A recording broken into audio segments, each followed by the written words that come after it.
Hello everyone, this is Shivam here and आज की इस वीडियो में हम बात करने वाले हैं एटम एंड मॉलिक्यूल चैप्टर के एक नए लेक्चर को लेकर। राइट, देखिए लास्ट लेक्चर के अंदर हमने बात की थी आयोनिक बॉन्ड के बारे में एंड आज की इस वीडियो में हम बात करने वाले हैं आखिरकार empirical formula and molecular formula क्या होता है। राइट, तो चलिए बात करते हैं सबसे पहले मॉलिक्यूलर फॉर्मूला के बारे में। ठीक है, सबसे पहले हम बात करते हैं आखिरकार मॉलिक्यूलर फॉर्मूला क्या होता है। मॉलिक्यूलर फॉर्मूला को हम केमिकल फॉर्मूला भी कहते हैं।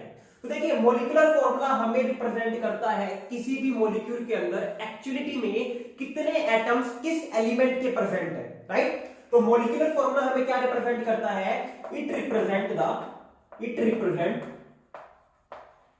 Actual number of atom of each element present in a molecule. ठीक है, of each element present in a molecule. तो मॉलिक्यूलर फॉर्मूला हमें क्या रिप्रेजेंट करता है, मॉलिक्यूलर फॉर्मूला जिसे हम केमिकल फॉर्मूला भी कहते हैं, वो हमें रिप्रेजेंट करता है कि किसी भी मॉलिक्यूल में कितने एटम प्रेजेंट है अलग अलग टाइप के एलिमेंट के। फॉर एग्जांपल मैं एक सिंपल से एग्जांपल की बात करता हूं, तो हमारे पास मान लीजिए ग्लूकोज है। हमारे पास क्या है, हमारे पास ग्लूकोज है। ग्लूकोज का फॉर्मूला आप सभी को पता होगा, ग्लूकोज का फॉर्मूला होता है C6H12O6। ठीक है, तो अगर हम बात करते हैं ये जो हमें फॉर्मूला गिवन है, ये कौन सा फॉर्मूला है, ये हमारे पास है मॉलिक्यूलर फॉर्मूला। ये हमारे पास मॉलिक्यूलर फॉर्मूला गिवन है या फिर आप कह सकते हो केमिकल फॉर्मूला गिवन है, क्योंकि ये फॉर्मूला हमें रिप्रेजेंट कर रहा है किस एलिमेंट के कितने एटम प्रेजेंट है हमारे ग्लूकोज के मॉलिक्यूल के अंदर। तो हमारे पास यहां पर इस फॉर्मूले से रिप्रेजेंट हो गया कि एक ग्लूकोज के मॉलिक्यूल के अंदर, ध्यान से सुनिएगा, मोल कंसेप्ट में बहुत हेल्प होने वाली है इन बातों से। ये फॉर्मूला मुझे रिप्रेजेंट कर रहा है कि एक मॉलिक्यूल ग्लूकोज के अंदर 6 कार्बन एटम है, 12 हाइड्रोजन के एटम है और 6 ऑक्सीजन के एटम है। ठीक है, तो मेरे पास ये जो फॉर्मूला है वो क्या रिप्रेजेंट कर रहा है, वो रिप्रेजेंट कर रहा है मॉलिक्यूलर फॉर्मूला। क्योंकि यहां से मुझे समझ में आ रहा है कि अगर मैं ग्लूकोज का एक मॉलिक्यूल लूंगा तो ग्लूकोज के एक मॉलिक्यूल के अंदर 6 कार्बन के एटम है, 12 हाइड्रोजन के एटम है और 6 ऑक्सीजन के एटम है। वहीं पे अगर मैं बात करता हूं एम्पिरिकल फॉर्मूले की, तो एम्पिरिकल फॉर्मूला हमारे पास क्या होता है, it is the simplest whole number ratio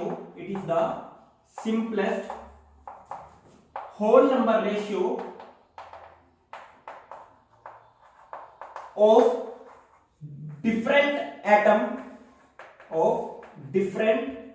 atoms present in a compound या फिर molecule।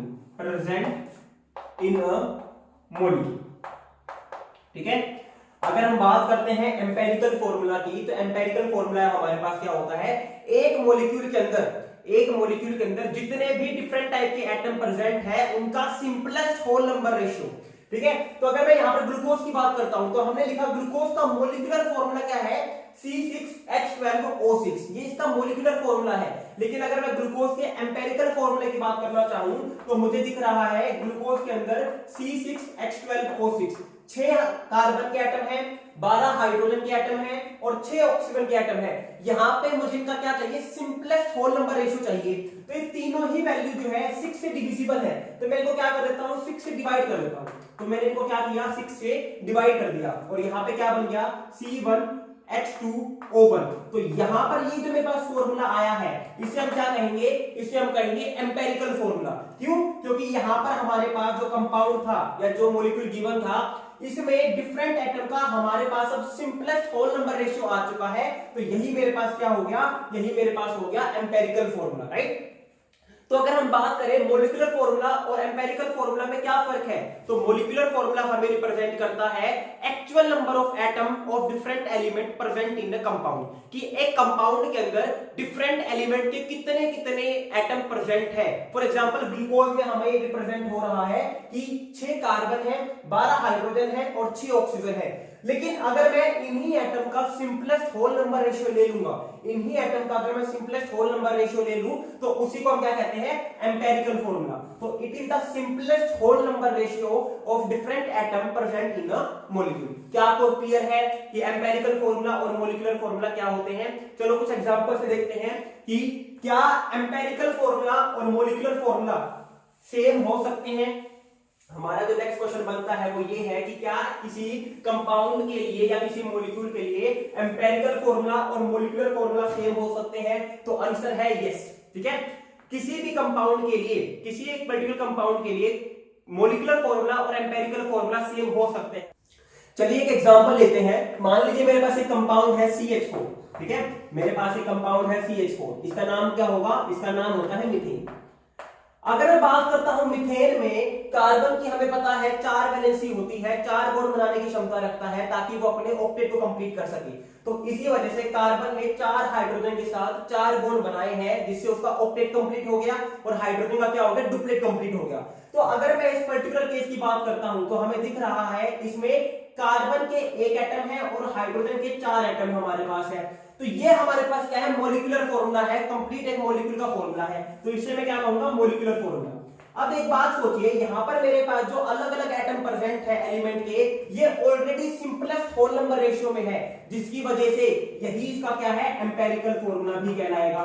यानी कि किसी किसी कंपाउंड के लिए मॉलिक्यूलर फॉर्मूला और एम्पिरिकल फॉर्मूला सेम हो सकते हैं। किन कंपाउंड में सेम होंगे? जहां पे एलिमेंट्स के जो एटम है वो already simplest whole number ratio में प्रेजेंट है। फॉर एग्जांपल अगर हम बात करते हैं H2SO4 की, अगर हम बात करते हैं H2SO4 की, तो ये already simplest whole number ratio में प्रेजेंट है और वो रेशियो क्या है? 2:1:4। अगर मैं बात करता हूं HNO3 की, तो यहां पर भी मॉलिक्यूलर फॉर्मूला और एम्पिरिकल फॉर्मूला सेम है, क्योंकि ये ऑलरेडी 1:1:3 यानी कि सिंपलेस्ट होल नंबर रेशियो में प्रेजेंट है। तो किसी किसी कंपाउंड के लिए एम्पिरिकल फॉर्मूला और मॉलिक्यूलर फॉर्मूला दोनों सेम हो सकते हैं और नहीं भी। तो चलिए बात करते हैं आखिरकार एटॉमिक मास क्या होता है। तो आप कहोगे सर बहुत सिंपल सी बात है, किसी भी एटम के मास को हम क्या कहेंगे? Atomic mass. मैं कहूंगा बिल्कुल ठीक है, किसी भी एटम के मास को हम क्या कहते हैं? एटॉमिक मास कहते हैं। मैं आपसे पूछूंगा अगर कि बताओ हाइड्रोजन के एटम का मास कितना है, तो आप कहोगे सर हाइड्रोजन के एटम का मास होता है 1 ग्राम।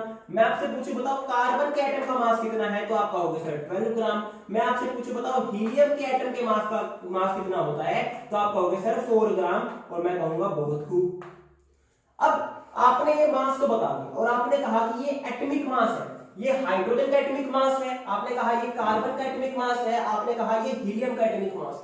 अब जरा एक बात सोचना, हमें पता है जो एटम है वो माइक्रोस्कोपिक साइज का होता है, बहुत छोटा है, उसको हम नेक्ड आई से देख नहीं सकते हैं, even with the help of simple microscope भी उसे देखा नहीं जा सकता, राइट। तो जब एटम का साइज इतना छोटा है जिसे हम विजिबल भी नहीं कर सकते, जिसे हम देख भी नहीं सकते, तो क्या एक छोटे से एटम का मास इतना ज्यादा हो सकता है? 4 ग्राम, 2 ग्राम, 12 ग्राम, 50 ग्राम, 100 ग्राम? खुद सोचो, क्या एक छोटे से एटम का मास जिसे हम देख भी नहीं सकते with the help of even simple microscope, क्या उसका मास इतना ज्यादा हो सकता है? आपने तो कहा ये एटॉमिक मास है हाइड्रोजन का, एटॉमिक मास का मतलब क्या हो गया? एक एटम का मास ना। तो आप सोचोगे सर सही बात है, बिल्कुल इतना ज्यादा तो नहीं होना चाहिए, और वहीं पे हमारे पास कंसेप्ट बनता है एटॉमिक मास का। एक्चुअलिटी में ये एटॉमिक मास नहीं है, जो आपने ये मास बताया है ये होता है मोलर मास। ठीक है, ये हमारे पास क्या होता है? Molar mass. अब आप कहोगे सर मोलर मास का क्या मतलब होता है? तो देखिए बात करेंगे मोलर मास को भी लेकर, पहले हम बात करते हैं आखिरकार एटॉमिक मास क्या होगा, कितना होता है और किस तरीके से हमने ये वैल्यूज लेके आए हैं, किस तरीके से हम ये वैल्यूज लेके आए हैं। तो उससे पहले आपको समझना पड़ेगा रिलेटिव मास के बारे में कि आखिरकार रिलेटिव मास क्या होता है। अब आप कहोगे सर एक टर्म तो समझ में आ नहीं रही थी, आप दूसरी टर्म और ले आए रिलेटिव मास। तो देखिए पहले रिलेटिव मास को समझेंगे, उसके बाद एटॉमिक मास पे जंप करेंगे, एंड एटॉमिक मास पे जंप करने के बाद हम समझेंगे मोलर मास को। ठीक है, तो चलिए बात करते हैं रिलेटिव मास को लेके। सबसे पहले हम बात करते हैं रिलेटिव मास को लेके। तो एक बात तो क्लियर है, रिलेटिव मास का मतलब हो गया with respect to something, right. Relative mass का मतलब हो गया किसी सब्सटेंस का mass with respect to substance, किसी एक पर्टिकुलर सब्सटेंस का मास, उसी को हम कहेंगे relative mass, right. For example अगर मैं कहूं कि मेरे पास जो प्रोटॉन है या न्यूट्रॉन है उसका रिलेटिव मास है 1837 times with respect two electron. ठीक है, पता है ना ये बात, हमारा जो प्रोटॉन होता है या न्यूट्रॉन होता है वो इलेक्ट्रॉन के विद रिस्पेक्ट टू 1837 टाइम्स ज्यादा है। तो ये हमारे पास क्या हो जाएगा? रिलेटिव मास हमें देखने को मिल जाएगा, राइट। अब बात समझिए, हमारे पास एक बात सोचो, अगर मैं आपसे पूछता हूं कि 1 किलोग्राम का क्या मतलब है, यहां से कंसेप्ट क्लियर होने स्टार्ट होंगे। 1 किलोग्राम का क्या मतलब है? आप कहोगे सर बहुत सिंपल है, हम एक काम करते हैं, एक सब्सटेंस को उठाएंगे, उसको वेट मशीन पे रख देंगे, ठीक है, और सब्सटेंस हम इतना लेंगे कि वेट मशीन पे वहां पे वैल्यू आई 1 किलोग्राम, उसे हम कहेंगे 1 किलोग्राम। मैं कहूंगा बहुत खूब, इतना सिंपल नहीं है इस चीज को समझाना, राइट। तो 1 किलोग्राम का मतलब क्या होता है? देखिए हमारे पास फ्रांस के अंदर हमारे पास एक कमिटी है, एक हाउस है, वहां पे क्या हुआ है, वहां पर जो है डिफरेंट जो कंट्रीज है, वहां पे साइंटिस्ट आए, उन्होंने क्या किया, एक अलॉय उठाया। उन्होंने क्या किया, एक अलॉय उठाया। अलॉय किसका था? प्लैटिनम और इरिडियम का। अलॉय किसका था? प्लैटिनम और इरिडियम का। उस प्लैटिनम इरिडियम के अलॉय का एक पर्टिकुलर पीस उठाया और उसको उन्होंने कह दिया कि आज से हम इसको क्या कहेंगे, 1 किलोग्राम कहेंगे, ठीक है। तो जो अलॉय है प्लैटिनम और इरिडियम का, उसका एक पर्टिकुलर पीस लिया उन्होंने, इस शेप का कुछ, और इसे क्या कहा, इसे कहा 1 किलोग्राम। तो अब से जिस भी सब्सटेंस का मास हमें निकालना होगा, हम निकालते हैं with respect to this alloy का मास, ठीक है। हम जब भी किसी सब्सटेंस का मास निकालते हैं, मैंने कहा मान लो इस चौक का मास 3 किलोग्राम है, तो इस चौक का मास 3 किलोग्राम होने का मतलब क्या हो गया, ये जो चौक है हमारे पास, ये इस अलॉय के पर्टिकुलर जो मास है इससे 3 गुना ज्यादा हैवी है, तभी इसका मास क्या हो जाएगा, 3 किलोग्राम हो जाएगा। मैंने कहा कि मेरा मास 60 किलोग्राम है, यानी कि मेरा जो मास है वो इस अलॉय के मास से 60 गुना ज्यादा है, इसका मतलब हो गया 60 किलोग्राम। तो ये कौन सा मास है, ये है रिलेटिव मास, यानी कि हम किसी भी चीज को जब मेजर करते हैं, किसी भी सब्सटेंस का जब मास मेजर करते हैं इन किलोग्राम, वो हम कंपेयर कर रहे होते हैं एक्चुअलिटी में किसके साथ, इस प्लैटिनम इरिडियम के अलॉय के साथ, और उसी को हम क्या कहते हैं, किलोग्राम में हम मेजर करते हैं। क्या ये बात समझ में आ गई सभी को?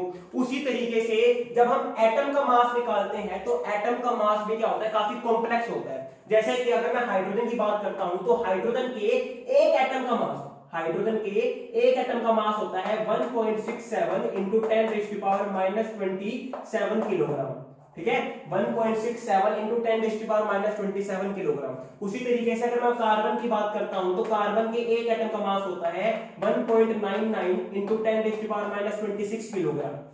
अब सोचो, इसी तरीके से हीलियम का और इसी तरीके से बाकी एलिमेंट का एटॉमिक मास हमें देखने को मिलता है। तो सिंपल सी बात है, ये होना ही था। एक एटम इतना छोटा होता है कि उसका मास ग्राम में कैसे हो सकता है, राइट? देखो कितना छोटा मास है। तो अब हर एक एलिमेंट का एटॉमिक मास इस लेवल पे याद करना तो पॉसिबल नहीं है। किसी का 27 है माइनस का, किसी का 26 है, किसी का -25 हो जाए मान लो, एंड सो ऑन, राइट? तो हमें क्या करना था, इसको सिंप्लीफाई करना था।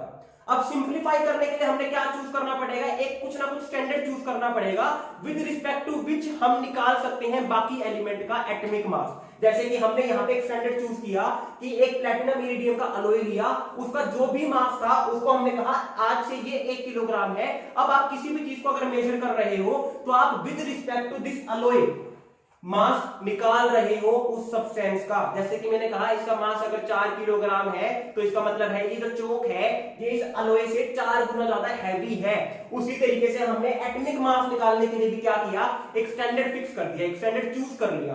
और वो स्टैंडर्ड किसको माना हमने, कार्बन। वो स्टैंडर्ड हमने किसे माना, कार्बन को, ठीक है। तो हमने क्या किया, हमने कार्बन को स्टैंडर्ड चूज कर लिया। अब कैसे निकालेंगे हम किसी भी एटम का मास, किसी भी पर्टिकुलर एलिमेंट के एटम का मास हम कैसे निकालेंगे? तो हमने क्या कहा, हमने कहा आप एक काम करो, कार्बन के एक एटम का जितना भी मास है, कार्बन के एक एटम का जितना भी मास है, उसका 1/12 पोर्शन ले लो। उसका क्या करो, 1/12 पोर्शन ले लो, ठीक है। और इस पोर्शन से जितना भी मास आएगा, आप बाकी सभी एलिमेंट के जो एटम का मास है उस मास के साथ कंपेयर कर लो। कहने का मतलब क्या हुआ, कहने का मतलब हुआ, हमें पता है कार्बन के एक एटम का मास कितना है, 1.99 इंटू 10⁻26 किलोग्राम। तो आप क्या करो, इसका 1/12 पोर्शन लो, तो कितना हो जाएगा, 1/12 ऑफ 1.99 इंटू 10⁻26 किलोग्राम। तो ये इक्वल हो जाएगा हमारे पास 1.67 समथिंग इंटू 10⁻27 किलोग्राम। तो ये हमारे पास जो मास आया है ना, ये हमारे पास जो मास आया है, इसके साथ कंपेयर करके हम बाकी सभी एटम का मास निकालने लग गए।